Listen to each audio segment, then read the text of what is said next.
Hey everyone, Kibler here with a metagame thoughts video of sorts, but this time it's for Magic rather than for Hearthstone.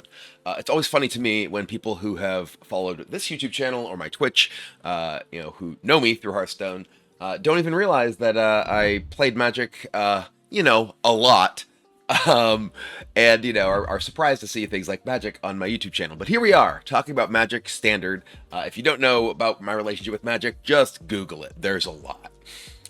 Anyway, I want to talk today about Magic Standard, and specifically that I think there are a couple of cards that, if they were banned, would make the format much, much better. I've really appreciated a lot of what Wizards has done over the past year and a half or so in order to try to revitalize Standard, because I do think that Standard is the singular most important format for competitive Magic, and in a lot of ways the most important format for Magic broadly, even if it isn't necessarily the most popular format for Magic. Obviously, Commander has really usurped that title from Standard, but obviously Commander is not a competitive format, despite what CEDH people might try to push. Really doesn't work that way very well. Obviously, you can have fun doing it, but it's not going to, take over the Pro Tour. And I think the Pro Tour is a valuable element, and competitive Magic in general is a valuable element to give Magic the longevity that it has. Because feeling like it matters to a certain extent, the time and effort you put into playing a game and getting good at a game helps, justify that decision for a lot of people, even if they don't do it themselves, even if they only see people like me be successful in competitive Magic. Humble brag right there. It matters to them, right? That it is something that is possible through the game, and it feels like it, gives a cachet to the decision to spend their time doing it.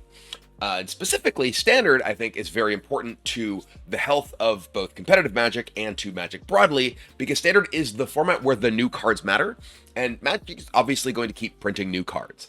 It's the way the company continues to print the game, by selling new cards. It's the only way the game exists. And if you don't have Standard, all the formats that you have are formats like Commander or Modern or Pioneer or whatever. They're eternal formats. And in order to print cards that are meaningful to those formats, those cards fundamentally have to be more appealing than cards that came before them. And that means that you just have, this endless cycle of power creep, which is basically known as Modern Horizons. But if you want to avoid being plagued by that, Standard in the rotating format, which obviously has its own perils in a certain way, with part of the reason that people sort of stayed away from Standard for a while is a rotating format means at a certain point your cards are no longer valid, at least for that format. And for a while, something like Modern, enabled that you keep playing decks and cards that you had previously played in Standard, and they had some additional life cycle in that eternal format. But the decision to make Modern Horizons and print directly into that format and dramatically increase the power level has meant that that isn't really a realistic thing anymore. Pioneer exists sort of to an end of accomplishing that goal, but I think realistically you end up with critical mass issues in terms of people building decks, being able to run enough tournaments that keep all of these formats relevant. So far, we haven't seen Pioneer support really be a thing this year. It's unclear that there will be a Pioneer Pro Tour this year. I have to suspect that they will have a Modern Pro Tour, considering the popularity of Modern and obviously, the release of Modern Horizons 3 and everything like that. So, I think that getting back to it, Standard is the important format to support in order for those cards to be relevant, that you continue to produce without just having to constantly power creep everything. And, I think that it has been a very good idea for Wizards to continue having events like the Spotlight series that happened in Atlanta, or like having multiple instances of Standard Pro Tours throughout the year. Standard used to be the Standard format. It was the format that most competitive events were. That's why it was called Standard. There used to be Pro Tours, most Pro Tours throughout the year. I think half the Pro Tours, were Standard or something like that back in the day. Maybe it's not quite that, but there was a period where there'd be Standard Pro Tours, there'd be Standard Grand Prix, much like the Spotlight series for those of you who are less knowledgeable about old school Magic things. But there were national championships, there was a world championship. All of those had Standard as an element of them. There was Friday Night Magic, which was the introduction that most people had at their local game store to competitive Magic, and that was always Standard. and that, things have shifted over time, and standard got de-emphasized both at the competitive and at the local level, and now is supported, or for a while was mostly only supported via arena, which means that people don't tend to get paper standard decks, means paper standard stuff doesn't happen, and it's kind of a vicious cycle. But I do think that Wizards has done a lot to try to revitalize the interest and relevance of standard by having those events that I'm talking about, like the Spotlight series, like increasing its presence in RCQs and on the Pro Tour, etc., etc. I do think they've made some decisions that are at odds with that. Obviously, the release of all of the Universes Beyond sets into Standard this year does mean that there is a huge card pool. We go from 4 sets to 6 sets. I also think that the premium pricing that is apparently happening on the Universes Beyond products that are priced much more like the Modern Horizon sets, being standard legal, is definitely a major pressure that will potentially undo a lot of the valuable work that Wizards has done trying to revitalize standard and make it a more popular and prominent format. I think that it is dangerous to try to ask people to not only buy 50% more sets to play standard every year, but also pay 20-25% more per pack in order to play. That's a really rough. But I want to talk about ways that they can try and make at least the format better. I feel like I'd be remiss if I didn't mention those elements, as far as, things that impact the health of standard, sort of broadly speaking, before I start talking about the specifics of the gameplay of the format. So, standard right now, I think, is unduly dominated and defined by 2 cards. Those cards are Up the Beanstalk and Monstrous Rage. Those cards, I think, kind of create the playing field of the format. They are like the pillars of the format, in the sense that if you're playing a fast game, it's about Monstrous Rage type stuff. If you're playing a long game, it's about Up the Bean type stuff.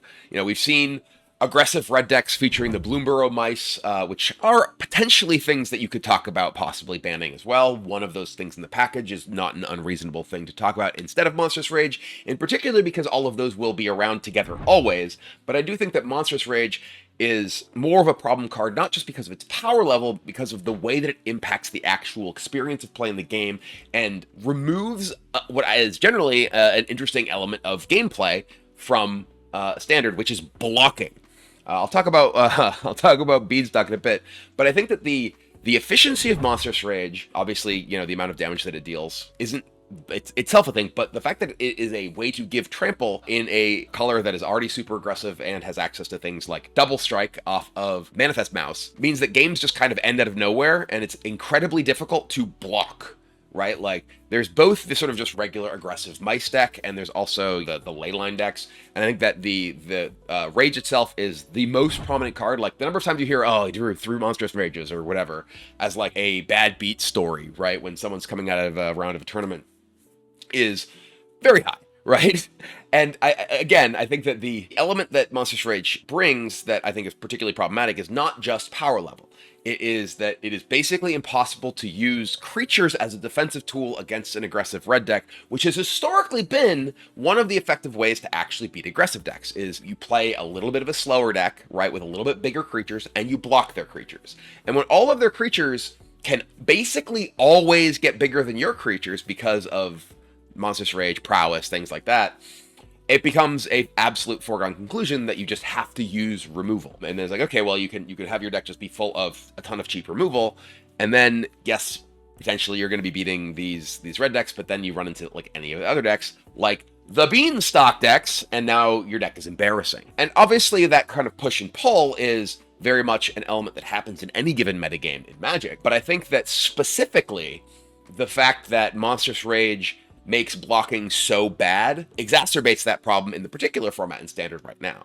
I think that you lose a huge element of what is interesting about the dynamic of Magic by making it so that, like, it is almost impossible to be able to actually play a creature-based matchup and block against these red decks, because Monstrous Rage is just such an efficient way to not just, like, be a combat trick, but also kill you. That's, like, the biggest thing, is that it's giving you trample.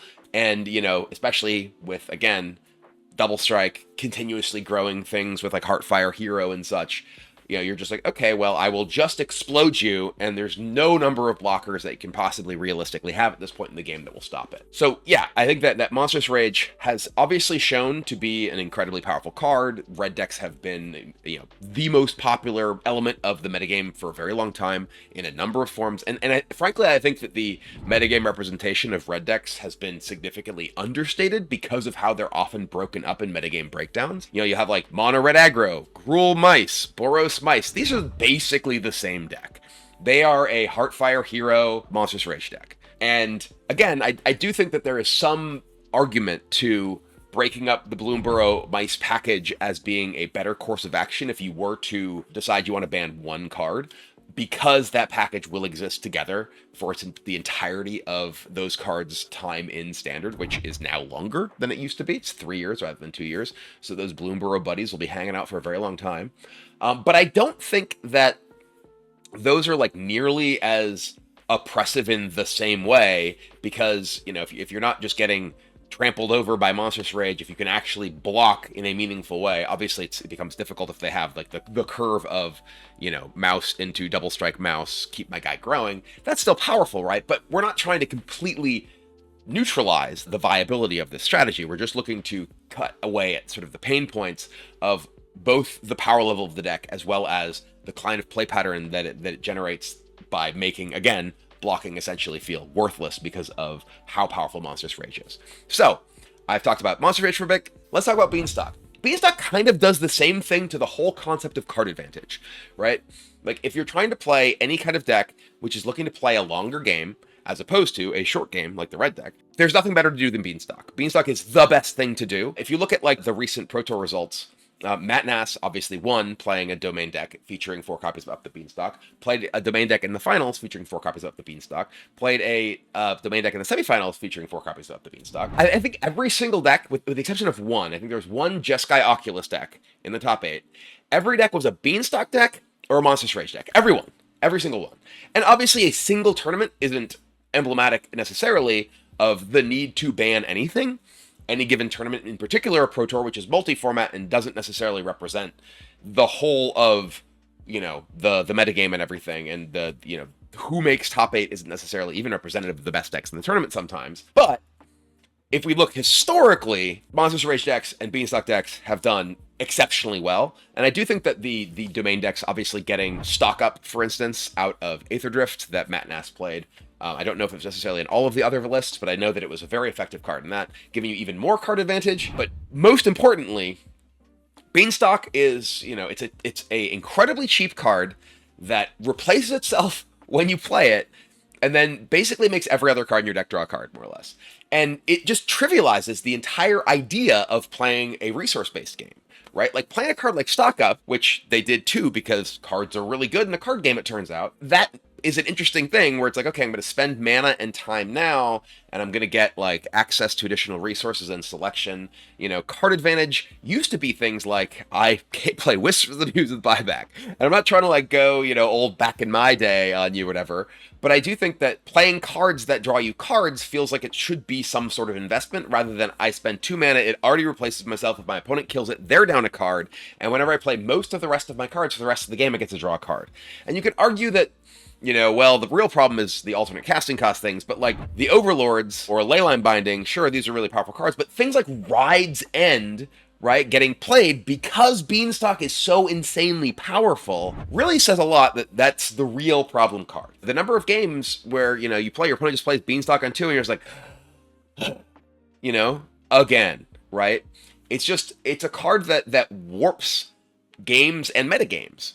And I think that it is cutting out a huge swath of potentially interesting decks that are trying to play a bit of a longer game that are not themselves Beanstalk decks. And I do think that the deck building with Beanstalk is interesting. One of the decks in the top 8 of the recent Pro Tour Aether Drift was a green-black Beans deck that played a bunch of, like Delve-style creatures or whatever, like the Gurmag Anglers of today, which I think is super cool, right? That's actually interesting. But at the same time, it's just leaning on this, like, super broken card in Beanstalk.